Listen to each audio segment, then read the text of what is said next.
Վարչապետ Փաշինյանն Իլհամ Ալիևի օգնականի հայաստանյան այցը կապեց հունիսի 7-ի ընտրությունների արդյունքների հետ, պնդելով Դիլիջանում հունիսի 14-ին Անվտանգության խորհրդի քարտուղար Արմեն Գրիգորյանի եւ Հիկմետ Հաջիևի հանդիպումը պատերազմի սպառնալիքը կառավարելու համար էր։ Արտաքին աշխարհում կարող է հարց ցակել։ Մի րոպե Հայաստանի Հանրապետությունում 500,000 քաղաքացի կա, որ մտածում է, որ պետքա ծովից ծով Հայաստանը գնալ վերցնել կամ պետքա Ղարաբաղը հետ բերել կամ պետքա գնալ Ղարաբաղ կամ պետքա վերանայել խաղաղության համաձայնագիրը, եթե մենք հիմա չկառավարենք այս իրավիճակը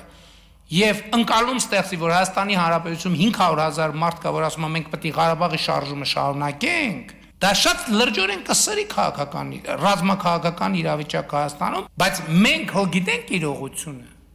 մենք հո գիտենք, որ չկա այդպիսի մարդ,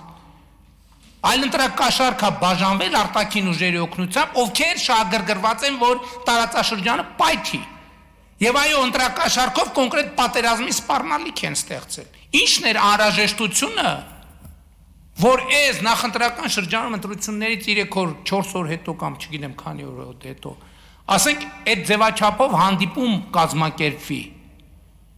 որպեսզի մենք կառավարենք այդ սպառնալիքը։ Ես ասում եմ, այն մարդիկ, ովքեր ընտրակաշառք են վերցրել եւ քվեարկել են ըստ ընտրակաշառքի, այո, պատերազմի սպառնալիք են ստեղծել կոնկրետ։ Եվ Գրիգորյանի եւ Հաջիևի հանդիպումը այդ պատերազմի սպառնալիքը կառավարելու համար էր։ Չնայած Փաշինյանի պնդումներին, ընդդիմադիր հիմնական ուժերից ոչ մեկը չի խոսել Արցախը ետ բերելու, առավել եւս ծովից ծով Հայաստան ունենալու մասին։ Փաշինյանն այսօր շարունակ վստահեցնում էր, Հայաստանում չկա 500,000 մարդ, ով սատարում է ընդդիմությանը, դրանք ըստ նրա ընտրակաշառքով ստացած քվեներ են։ 500,000 մարդ ասում է, որ պետք է մենք Ղարաբաղի շարժումը շարունակենք։ Ոչ չի ասում։ Եվ մենք պետք է թույլ չտանք, որ դա հանկարծ այնց տպավորություն ստեղծվի, որովհետև եթե դա այնց տպավորություն ստեղծվի, այո, խաղաղությունը կփլուզվի եւ շատ արագ կփլուզվի։ Փաշինյանն այսօր այս հայտարարությունն արեց խորհրդարանի ամբիոնից, միաժամանակ սպառնալով ընդդիմության լիդերներին, մասնարարապես խորհրդարան անցած ուժերից ուժեղ Հայաստանի առաջնորդ Սամվել Կարապետյանին, Հայաստան դաշինքի առաջնորդ Ռոբերտ Քոչարյանին եւ ԲՀԿ առաջնորդ Գագիկ Ծառուկյանին, ում ուժը դուրս մնաց խորհրդարանից 3 ընտրատեղամասերի արդյունքները անվավեր ճանաչելու արդյունքում։ Կրկին պնդելով, որ այս 3 ուժերը ընտրակաշառքով են ավելի քան 500,000 ձայն հավաքել, Փաշինյանը հորդորեց, ովքեր դեմ են իր այս մոտեցմանը, թող դուրս գան փողոց։ Իդեպ խորհրդարանական ընդդիմությունը դարձյալ բոյկոտեր էր վարչապետի մասնակցությամբ հարց ու պատասխանը։ Ռոբերտ Քոչարյան, կալուգացի օլիգարխ եւ բելարուսամետ օլիգարխ։ Պետք է ջախջախվեն իրենց բնում։ Ես ասում եմ, քանի վարչապետ եմ, ջախջախելու եմ հասցեական դրանց հասցեական ջախջախելու եմ։ Այն քաղաքացիները, որոնք այս գծի հետ համաձայն չեն, կոչ եմ անում հեղափոխություն անել Հայաստանի Հանրապետությունում եւ փոխել կառավարությունը։ Ասում եմ, կալուգացի օլիգարխ Ռոբերտ Քոչարյան, այն մեկը բելարուսացի, ջախջախելու եմ, անհատապես ջախջախելու եմ։ Ու իրաց շոշափուկների եւ մետաստազների ջախջախելու եմ հասցեական բոլոր հնարավոր միջոցներով։ Ով որ Հայաստանի Հանրապետության քաղաքացիներից համաձայն չի, հենց այսօրվանից դուրս եկեք փողոցներ հեղափոխություն արեք։ Այս process-ը ուրիշ ձևով կանգնեցնելու հնարավորություն չկա։ Խորհրդարանական ընտրություններից հետո ազգային ժողով կառավարություն առաջին հարց ու պատասխանին Փաշինյանը հիմնականում խոսում էր ընտրակաշառքից, պնդում էր, չի եղել, որ այդքան մեծ ծավալի ընտրակաշառք բաժանվի, բայց ժողովուրդը հաղթի։ Հիմա կամ նորից հեղափոխությունը նոր թափ հաստանում կամ հակահեղափոխությունը հաղթում է։ Այս է մեր ընտրությունը։ Պետք է արագ ռեակցիաներ լինեն, պետք է հեղափոխական ռեակցիաներ լինեն։ Եվ մենք գնալու ենք այս ճանապարհով։ Հայաստանի Հանրապետության սիրելի քաղաքացիներ, ուղիղ նայում եմ ձեր աչքերի մեջ եւ ասում եմ, մենք գնալու ենք այս ճանապարհով։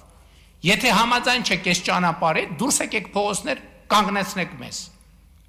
Մենք ձեզ ենթակա ենք միշտ, մենք ասել ենք, դուք ինչ որոշենք, մենք անող ենք։ Մենք գնալու ենք այս ճանապարհով։ Ես կոնկրետ անձնապես անում եմ, գնալու եմ քրեա օլիգարխան ջարդ ու փշուր անելու ոտի տակ տալու ճանապարհով։ Եթե համաձայն եք, զբաղվեք ձեր գործերով, մենք այդ ամեն ինչը կանենք։ Եթե համաձայն չեք, դուս եկեք փողոց, Փաշինյանն անդրադարձավ նաև ընդդիմադիր ուժերի այն մեղադրանքներին, որ ընտրությունները կեղծվել են։ Շուրջ 5 ընդդիմադիր ուժեր պատրաստվում են ընտրությունների արդյունքները վիճարկել սահմանադրական դատարանում, պնդելով, որ իշխող ՔՊ-ն կիրառել է լայնածավալ վարչական ռեսուրս, ռեպրեսիվ մեթոդներ, իսկ 3 ընտրատեղամասերում էլ ընտրությունների արդյունքները անվավեր ճանաչելով միտումնավոր դուրս է թողել Ծառուկյանի ղեկավարած ԲՀԿ-ին խորհրդարանից։ Փաշինյանը հարցրեց, եթե ընտրությունները կեղծվել են, ապա ուր է խորհրդարանական ընդդիմությունը, ինչու են նրանց աթոռները, այդ թվում հրապարակները, դատարկ։ Ընտրությունները կեղծվել են եւ հանրապետության հրապարակները դատարկ են։ Էդ ում ձայնն է կեղծվել։ Ում ձայնն է կեղծվել եւ ոնց տենց բան հնարավոր է։ Ում ձայնն է կեղծվել, որ հիմի տանը հազար ներողություն, ես խոսում եմ լիդերների մասին։ Ձեր հետևորդների ձայնը կեղծվել, դուք տանը վերընկած եք։ Քաբաբ եք ուտում։ Հա, ու բանը, ձայները կեղծված են հաջորդ օրը օդանավակայանում եք հայտնվում։